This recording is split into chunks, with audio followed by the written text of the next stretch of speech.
It was the night before Christmas. In a place white and cold, a cute little penguin was out for a stroll, skipping along filled with glee, filled with joy. In his flipper he cradled his favorite toy. Little did the penguin know that on this fateful day, a cold breeze, a gust of wind, would blow his favorite toy away. So he looked and he looked, his beak covered in frost. He looked up from his search and realized, oh no, I am lost.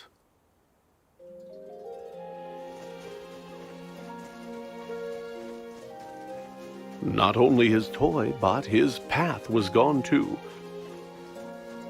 And our poor little penguin knew not what to do.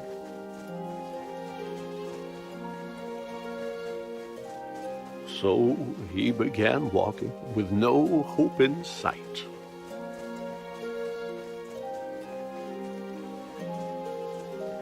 Until, from a distance, he could see a small light.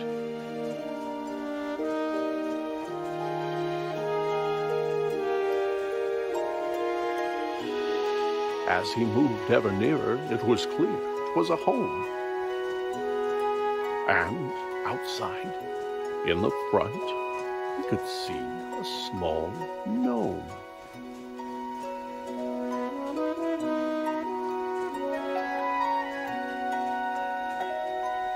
The gnome shoveled this way and that, and was squinting and muttering, "Fiddlesticks, they have gone missing." He dug in the snow as the penguin, quite shy, cleared his cold little throat and said, "Mister, might I ask your help? I don't know where I am. I am lost. I can't find my way through the snow and the frost." The gnome said, "I would like to help you. I would, but my glasses are gone, and my sight isn't good. If I could but find them, if they could be found, then I could assist you. They must be around.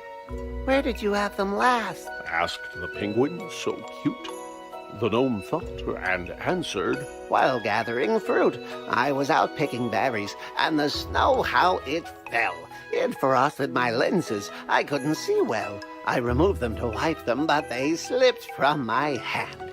And now they are gone. So you must understand that were I to guide you, you might go astray. If I can't find my glasses, I can't see the way."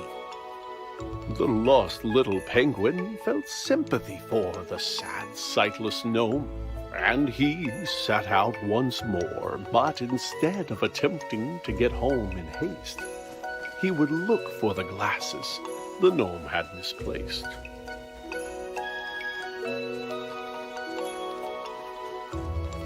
Maybe this rock was the place where he'd find the gnome's glasses, but no, they were nowhere behind.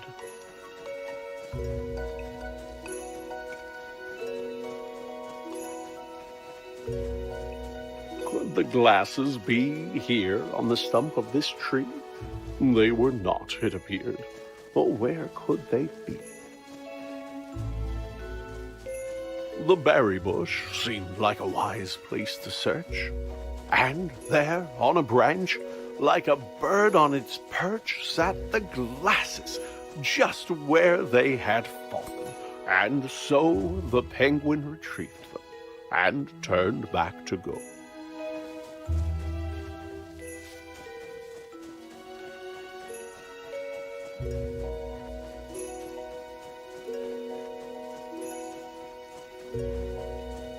He'd get back to the gnome and return him his sight.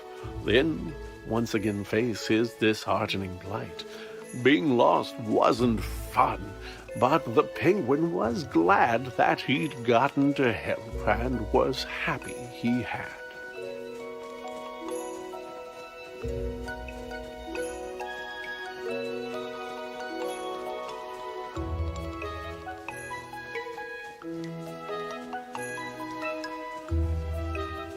Why, you found my glasses, the tiny gnome cried. I can't thank you enough. Will you join me inside? The penguin said, Thank you, but no, for I should try to find my way home through this cold, lonely wood. The gnome said, Oh, yes, you had mentioned before that you knew not the way to your very own door. Well, now that I see, I am happy to say, those candy canes there, they will show you the way.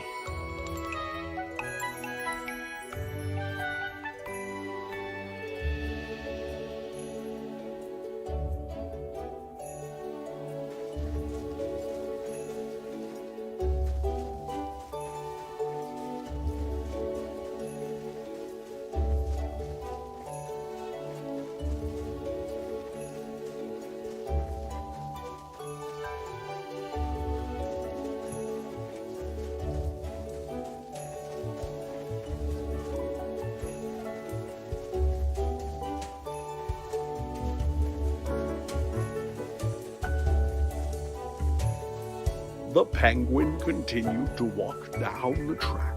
When he came to a crossroads, and taken aback, he tried to decide which direction to go, but without a clear answer, just stood in the snow.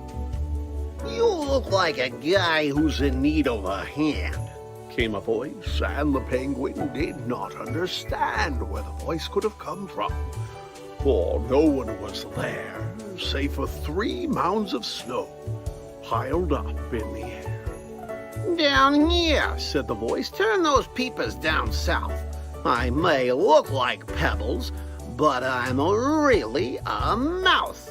On the ground lay some buttons, a carrot, some stone, which moved as it chattered in the snow on its own. You need some guidance, said the stones, and I reckon we can work something out if you give me a second and put those there bits that you see in their place. You get your directions, then I get my face.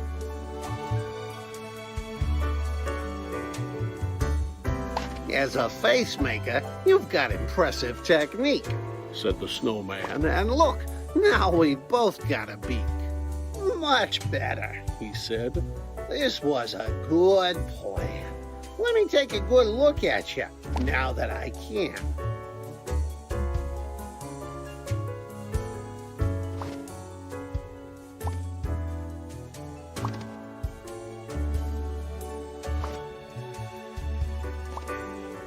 The snowman was proud of the features he wore. He thanked his new friend and said, Look, I am sure that you won't have no trouble if you go to the right, but make sure that you're out of the woods before night.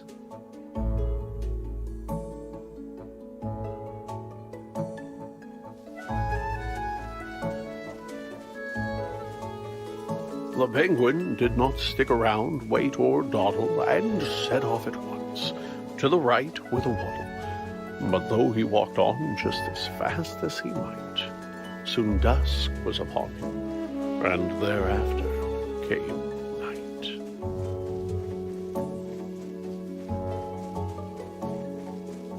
Why, it's too dark to see, said the bird with a chill, when he tripped and he slid down the side of a hill.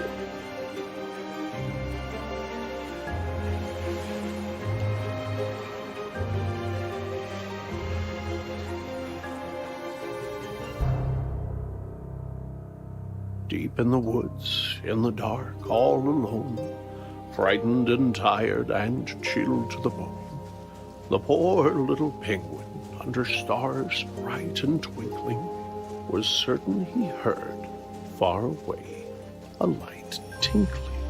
Was the sound he heard crickets? Was it ice in the trees? Or perhaps running water, or a lyrical breeze?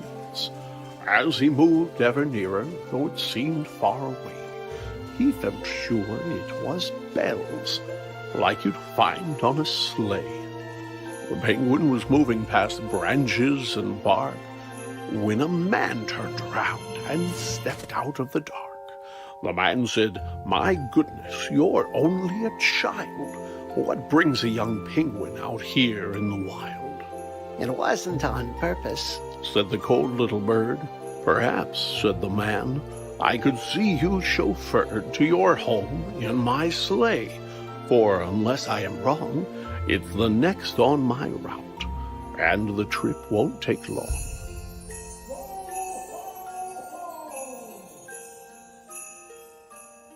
After waving goodbye to the man dressed in red, the penguin was eager to climb into bed. He was glad to be home, but his grief was still there, for his toy remained lost in the cold winter air. But his mama was waiting with a blanket and tea.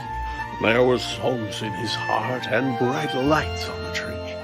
Even without his toy, he could hardly believe just how happy he was on this cold Christmas Eve.